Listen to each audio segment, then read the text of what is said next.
Hi, folks. Glenn Valentine from the Rhode Island Firearms Owners League. So I'm going to cover a couple of quick things about what's happening regarding the bills that were heard last week on the Senate side, Senate Judiciary. The House hearings were March 19th last month.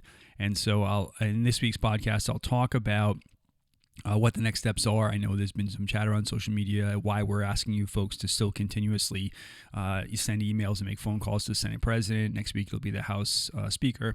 And then in general, just continuing to pummel your legislators, letting them know that you haven't lost interest in these bills and that you support the pro-gun bills and you are opposed to the anti-gun bills.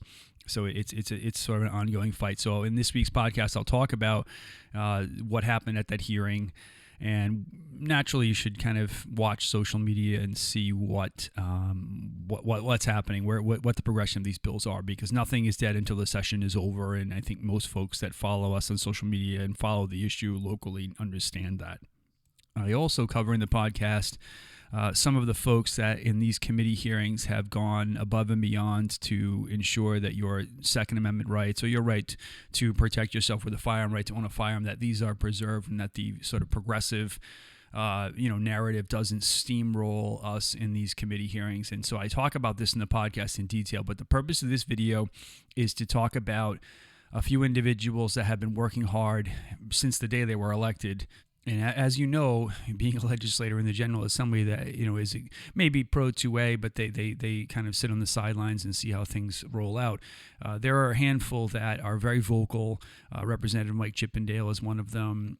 Really, all of the Republicans, Blake Filippi, Bob Quattrochi, and so they're on a perennial basis, doing what they can to get ahead of a lot of these things. And so it's not an election year, but every year it's important. They all are up for election, senators and representatives every 2 years.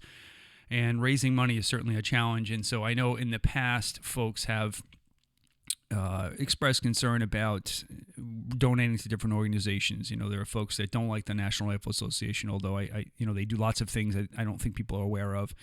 Especially around election time. But if you're not comfortable donating to the National Rifle Association, maybe it's Gun Owners of America, and you want to donate to them. That's fine. Although they're not super active in Rhode Island. Even if you don't want to donate to one of the local organizations, and I know I run the Rhode Island Second Amendment PAC, which is the organization that donates directly to candidates. But however, because of the fact that folks have to share their personal information with us when they make a donation, and that's just what the law requires. A lot of folks choose not to donate, and I've gotten emails from folks that said they would, but they're not comfortable because they don't want their employer to know where they stand on certain issues.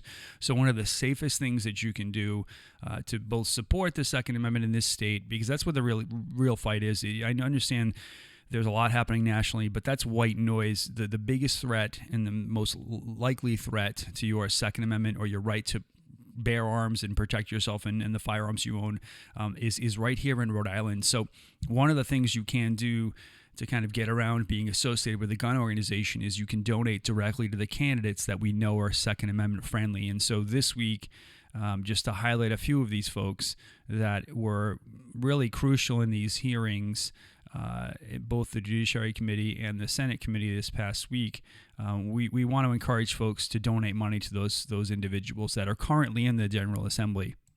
As you folks know, in the past, or maybe you don't know, but in the past, legislators would have fundraisers in a physical venue, and that's where they raise their money to run for re-election. And it's not an easy thing to do. It takes a lot of money, and many of these folks are most of them, 99% of them are regular folks like you and I that can't afford to float, the $20,000 or so it costs for re-election.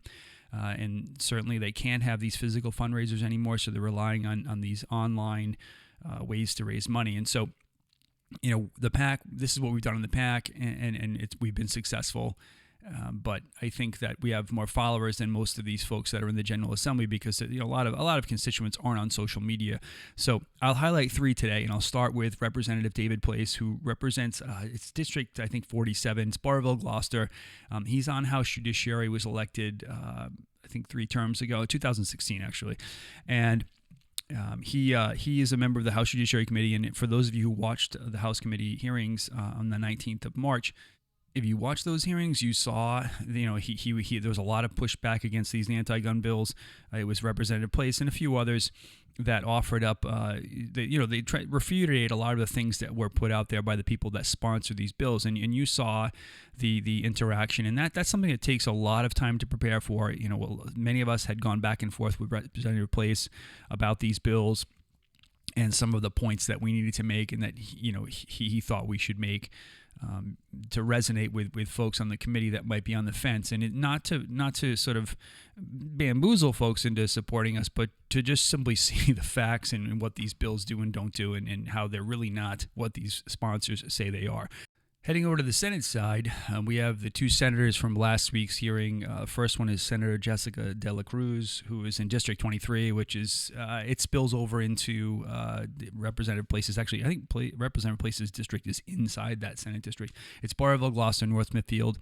And geographically, it's a huge district, and I think Jessica walked I know she walked the entire district, and she had made reference to talking to every single registered voter. So that's not an easy task. Mother of two young children, as I think David Place has a young baby as well. So these are folks, regular folks that take time, that their time out of their life to run for office. And so she also is, you saw the hearings. She made some great points, a lot of pushback against these organizations. I think as a woman, she has a different perspective on some of these organizations that claim that these bills are about the safety of women. For instance, the Rhode Island Coalition Against Domestic Violence, and also I think the National Organization for Women, the local chapter, they testified in favor of these bills. And, her pushback was a great point in that, not all women support these initiatives. We've got lots of Second Amendment moms out there, and Second Amendment, women that support the Second Amendment, and this idea of protecting themselves as opposed to waiting for someone else to do it for them. So that was a great points that she made that needed to be made. In addition to focusing on this idea that any decisions made legislatively should be based on data that is from organizations like the CDC, like the FBI and the state police uniform crime reports, FBI uniform crime reports, and not basing our decisions about regulating anything on surveys given by either pro or anti-gun organizations, not gathering information from the National Rifle Association or the Coalition Against Gun Violence and using that to push legislative initiatives. And those are things that, I think a lot of people take for granted because we're inundated with statistics. Let's focus on reputable sources.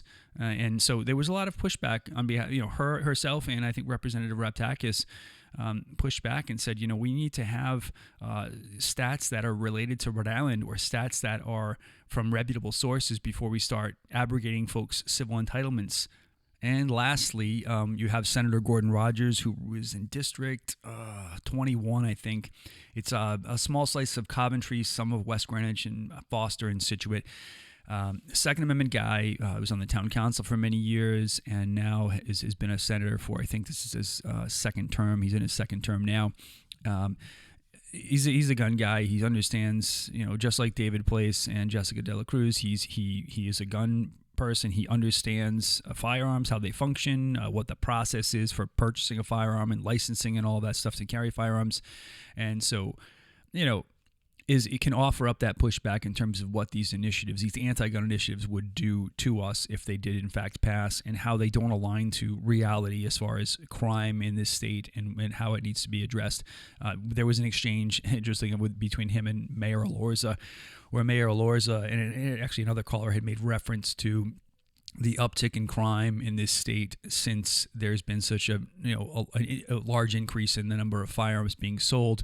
And Gordon pointed out that firearm sales have gone up in every city and town in this state, and yet we see one or two cities that have had an uptick in crime, while the other cities and towns have seen a reduction or maintained the same level of gun violence, which is low. That sounds kind of funny, but it's low. Even in our capital city, it's low. But the only place that's really seen an increase in crime would be in the city of Providence. And he asked the mayor if that was a policy problem or a gun problem, and the mayor just didn't fumble. It was he made a couple of guttural sounds, and it was clear that he couldn't answer the question, and tried to, in typical career politician fashion, wrestle his way out of that. But it was just a good point to make, and these are the types of folks that we want to see get reelected. And so I'll end with, again, saying that if you're not comfortable either donating to organizations because you're not a fan of those organizations,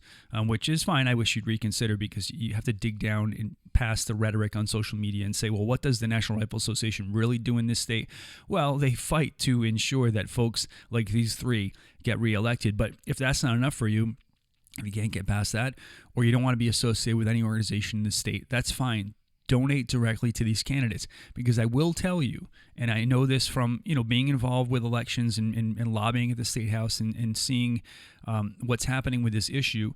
These three are seen as a threat to, or really as an obstacle to anti-gun legislation passing in this state. If you are from the East Bay, or if you're from the city of Providence, not all of Providence, but if you're an anti-gun legislator or you head up one of these anti-gun organizations, you see that the narrative you're pitching is being destroyed by folks like these three, in addition to many other representatives. I mean, this is just judiciary members. I could talk about Representative Chippendale and all the other representatives and senators in the General Assembly that support us. But these three, because they're Republicans, it's tougher for them to run for office.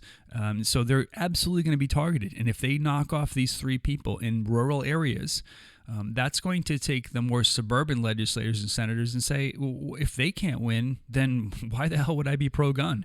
So we need to make sure that these folks get reelected. And I will tell you that they're not the types of folks to ask for money. They post their online, their online fundraisers, and they ask if we can share them, and in a very sort of timid way, because they don't want to ask for money. And so, that's a sign of a good legislator when they're not making the assumption that you're just going to simply give them money, right? So it's hard for them to ask. They don't do it well because they're not those kinds of folks to have their hand out at every turn. So in my opinion, and it's just my gut instinct, that's a sign of a good legislator. So I'll be donating personally. I have already to Representative Place. I will be donating to Gordon Rogers and Senator De La Cruz. And the Rhode Island Second Amendment PAC will be donating as much as they can as well. So if you've donated to us, then your money's always going towards these candidates. But if you have any reservations about their position on any bill, then feel free to reach out to them. But I'll tell you that I absolutely, this is important. It's important that we support the folks that come out and support you. And it's unfortunate in past years we've made pitches for these folks by just making a post on social media, and I hear back that it wasn't very successful in terms of raising money for them. And thankfully in the past they've had, venue-based fundraisers, but that's not the case this year. And so you're going to see probably this year, next year, where they've got to do, and even last year, most of them have fundraisers in the spring, and those were scrapped. So you're talking 3 years of not really being able to raise funds for re-election, and knowing that the anti-gun organizations have tons of money to make that happen. So I'll link all three of their online fundraisers below. Donate what you can. If you think about a box of ammunition, which you can't buy anyway right now, a box of ammunition is what, $30, $40 now. So if you threw each one of them $30, that's like a day at the range, which most people can't do because you can't find the ammo. So if you had this 5 or 6 or 7,000 people that visit these various pages and they each threw each candidate $20 or $30, it would go a long way in their campaigns, and it would go a long way in supporting your Second Amendment rights here in Rhode Island. So again, everything's links below. Also, make sure you text RI Gun Rights to 88202. I'll be giving away a box of ammunition, David Eichland, some 22, which is, I think I'm looking here, and it's 500 or so, maybe 450 rounds of Federal. And I'll be doing that drawing at the end of the month, and you got to be on the text message to do that. So again, please consider donating to them. It's really important, and I'll see you next time.